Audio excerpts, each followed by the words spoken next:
nekk nii premier ministre mu ngi wàcc ngir jël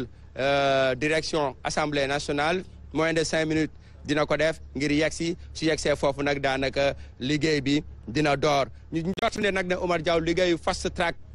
lay doon parce que délai yi ñoo ko laaj ba tax na am na yoo xamante ne du ci xej kon nag tey premier ministre bu yegsee daanaka lépp dañ koy daal di baral ci wàllu liggéey bi ba tax na tey jii ñi nga xamante ne ñoo di kilifa yi xam nañ loolu député yi gis ngeen ko sànq à l'Assemblée nationale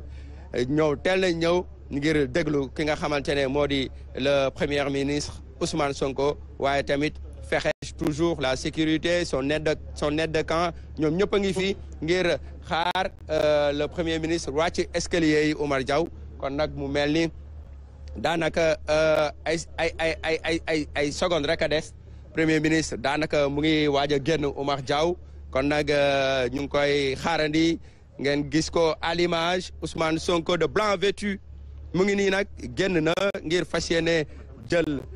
li nga xamante ne moo di direction assemblée nationale kon nag gis ngeen premier ministre mu ngi naan Omar Diaw à l'image donc on va tout simplement essayer de l'accompagner direction l'assemblée nationale on vous l'avait dit tout à l'heure ça sera normalement moins de 5 minutes pour arriver à destination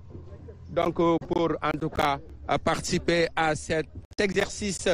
démocratique la déclaration de politique générale que Ousmane Sonko va faire d'un moment à l'autre. Donc, comme vous le voyez à l'image, la sécurité est déjà sur place. Donc, le convoi a pris la direction de l'Assemblée nationale. Il est 9h53 à ma montre. Donc, voilà le cortège, en tout cas du Premier ministre, qui prend départ direction Assemblée nationale. Kon nag mbokk yi gis ngeen ko Ousmane Sonko daal dinay génn fi nga xamante ne nag moo di appartement dugg na ci oto mu ngi wutali nag assemblée nationale wax nañ leen ko sànq diggante bi daanaka soriwul moins d'1 kilomètre la entre 800 et 800 quelques mètres moo dox diggante Petit Palais ak fi nga xamante ne moo di assemblée nationale kon nag tey jii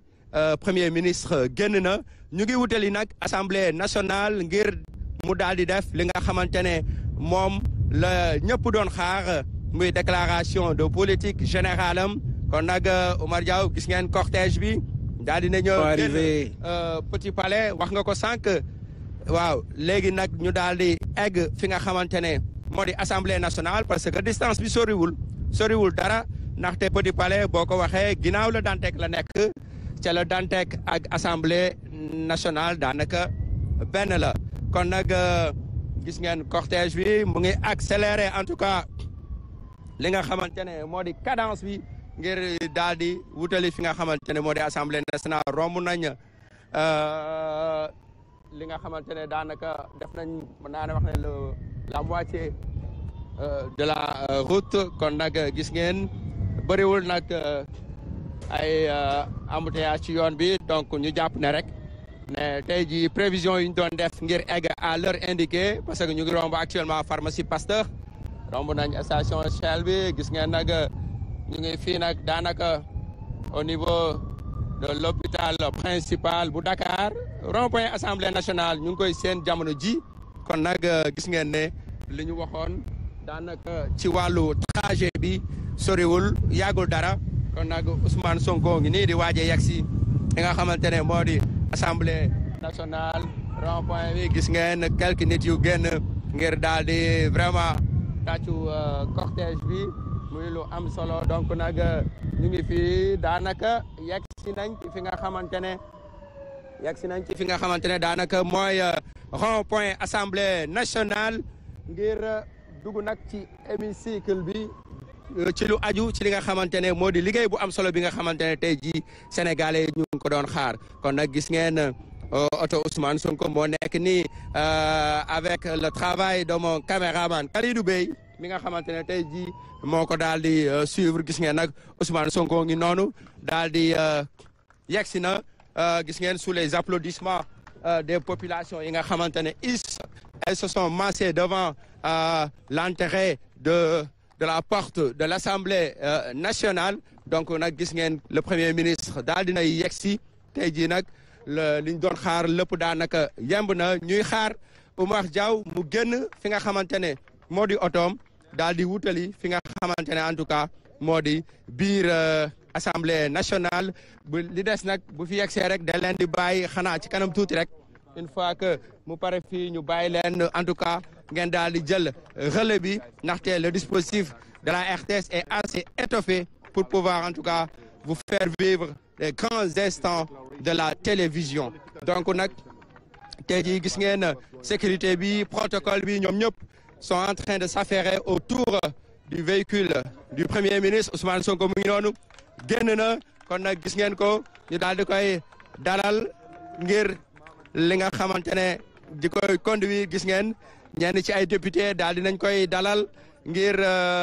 tatagal ko ngir daal di koy gunge ci fi nga xamante ne moo di biir Assemblée nationale gis ngeen le ministre Abass Fall daal di nay ñëw bokk ci ñi nga xamante ne ñoo ko daal di teeru kon nag mu ngi noonu le premier ministre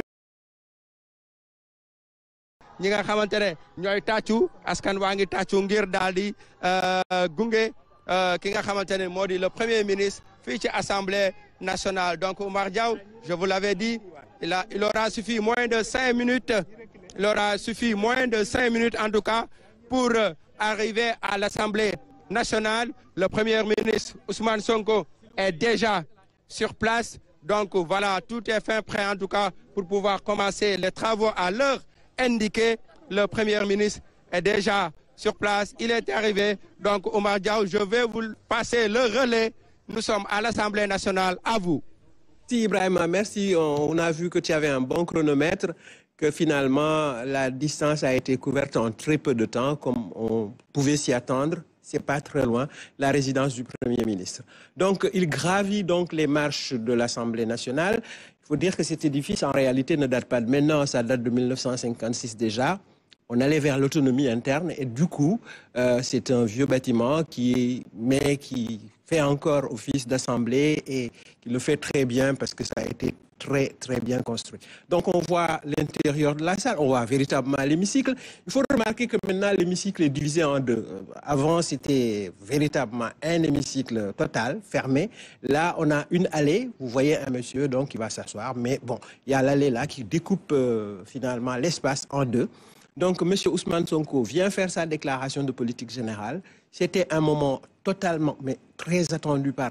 l'ensemble des Sénégalais. Évidemment, il va s'adresser au peuple, mais à travers les députés. Ce qui est clair, c'est qu'aujourd'hui, Ousmane Sonko va parler au peuple. En réalité, il parlera à 165 députés, les 130 sont de son bord, mais en vérité, lorsqu'on est à l'intérieur de l'Assemblée, on est tous finalement du même bord. On devrait être tous du même bord, le bord du